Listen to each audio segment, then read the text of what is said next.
किसी भी केस को एक समय के अंदर सुनवाई करनी चाहिए। न्यायालय जो तय करता है उस पर सब सरकार को ममता दीदी को राजनीति करने की जरूरत नहीं। उनके परिवार के सदस्य सरकार के साथ खड़े हैं और सरकार का स्पष्ट मानना है किसी तरह की भी चूक हुई है तो लगातार जो परिवार का आदेश होगा उस पर कार्रवाई होगी। आवाज जनता की। नमस्कार, मैं तृप्ति सिंह और आप देख रहे हैं न्यूज़ पीआर। बिहार के गृह मंत्री सम्राट चौधरी ने लालू परिवार पर चल रहे लैंड फॉर जॉब केस पर क्या कुछ कहा और साथ ही साथ उन्होंने ममता बनर्जी पर तंज कसते हुए क्या कुछ कहा, आइए हम आपको दिखाते हैं इस खबर में। यूजीसी मामले पे सुप्रीम कोर्ट ने रोक लगा दी। न्यायालय का आदेश है। सरकार क्या कर रहे हो? सरकार जो है जब न्यायालय का कोई आदेश हो गया तो उस पर कार्रवाई करेगी। लालू परिवार को अब रोजाना पेशी होगा। मार्च से कोर्ट ने ये किया कि लैंड फॉर जॉब मामले में रोजाना सुनवाई होगी। देखिए, किसी भी केस को एक समय के अंदर सुनवाई करनी चाहिए। न्यायालय जो तय करता है उस पर सब सरकार को कल जिस तरीके से सब प्लेन क्रैश हुआ, ये जांच का विषय विपक्ष के नेता ममता बनर्जी लगातार आरोप लगा रही है। देखिए, ममता दीदी को राजनीति करने की जरूरत नहीं। उनके परिवार के सदस्य सरकार के साथ खड़े हैं और सरकार का स्पष्ट मानना है किसी तरह की भी चूक हुई है तो लगातार जो परिवार का आदेश होगा उस पर कार्रवाई होगी।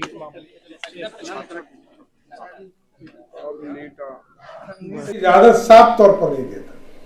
परिवार की सहमति से कोई काम होता लेकिन हम उसको स्कूल गोइंग बच्चे जरूर बनाए तभी हमारा कल्याण हो सकता। क्योंकि उसको मैंने शुरू में ही कहा कि ज्ञान ही अर्जन करने का एक रास्ता है जिससे उसके जीवन में उजाला ही उजाला होगा, दूसरा कोई रास्ता नहीं। क्योंकि ज्ञान के ही समय यदि वो श्रमिक रहेगा, मजदूर रहेगा तो उसके जीवन भर अंधेरा ही होना है। जीवन भर उसको सिर्फ और मजदूर बनकर रह जाना पड़ेगा। इसलिए मैं विशेष यही आग्रह करूंगा। अब तो टेक्नोलॉजी का दौर है। मैं अभी समस्तीपुर जिले में था। हमारे बच्चे क्या फराटेदार उन्होंने जो स्वागत किया, एक ने हिंदी में किया, एक ने अंग्रेजी में किया, एक ने फ्रेंच में किया, एक ने जापानी में किया, एक ने तेलुगु में किया। यही तो बिहार है जहाँ की ज्ञान अर्जन कर सकते। और ये धरती ज्ञान की है, सबको ज्ञान यही मिला है। भगवान बुद्ध को शांति और दुनिया में यदि ज्ञान की भी प्राप्ति हुई तो यही बोध गया आए और यही इनको ज्ञान प्राप्ति हुई भी साथ। तक्षशिला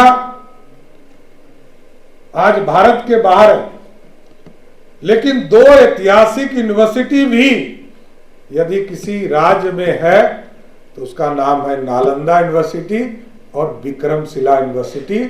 एक तो विक्रमशिला स्थापित हो गया, दूसरे की भी हम लोग तैयारी कर रहे हैं, विक्रमशिला को भी स्थापित। इसलिए मैं विशेष तौर पर अशोक जी और अरविंद जी से जरूर आग्रह करूंगा कि भाई आप दोनों पॉलिटिकल वर्कर हैं और आप दोनों को सरकार दायित्व दी है तो विशेष अभियान चलाइए। और यहाँ दीपक आनंद जी है, पूरा सहयोग करेंगे आपको, जिससे कि ये जो हमारे बाल श्रम उन्मूलन का कार्यक्रम है इसको सरजमीन तक पहुँचा पाइए और एक एक बच्चों को इसके जीवन में खुशहाली देने का कैसे प्रयास हो सकता है, उनको ज्ञान कैसे दिया जा सकता है, स्कूल तक कैसे पहुँचाया जा सकता है।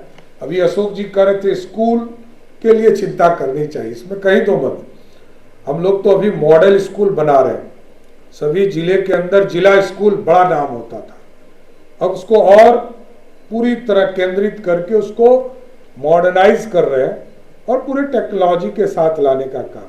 600 स्कूल पूरे बिहार में पीएम श्री के तहत हम लोगों ने स्वीकृत किया है, जिसमें पूरा टेक्नोलॉजी, जैसे कोई बच्चा को पढ़ाना है तो कोई टीचर पटना के हेडक्वार्टर में भी बैठकर आजकल तो इंटरनेट के माध्यम से पढ़ाने का काम किया है।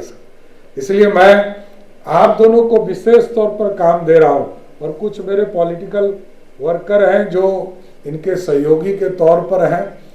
आप जरूर इसका प्रयास कीजिए और ये इंश्योर कीजिए कि अगले 5 वर्षों में बिहार का कोई भी बच्चा किसी भी कीमत पर श्रमिक नहीं बने, इसको इंश्योर करते हुए यही संकल्प लेने की जरूरत है। और मैं आप पूरे कार्यशाला के लिए आपको धन्यवाद देता हूं कि आप लोगों ने एक दिवसीय कार्यशाला रखा है जिससे कि बिहार के बच्चों के जीवन में खुशहाली आ पाएगा। मैं तमाम आयोजक मंडल को फिर से कोटि कोटि धन्यवाद देते हुए अपनी बात को विराम देता हूँ। बहुत बहुत धन्यवाद। तो अभी आपने इस खबर में देखा कि सम्राट चौधरी ने ममता बनर्जी पर तंज कसते हुए कहा कि उन्हें राजनीति छोड़ देनी चाहिए। ऐसे ही तमाम खबरों के लिए देखते रहिए न्यूज़ पीआर। तब तक के लिए धन्यवाद।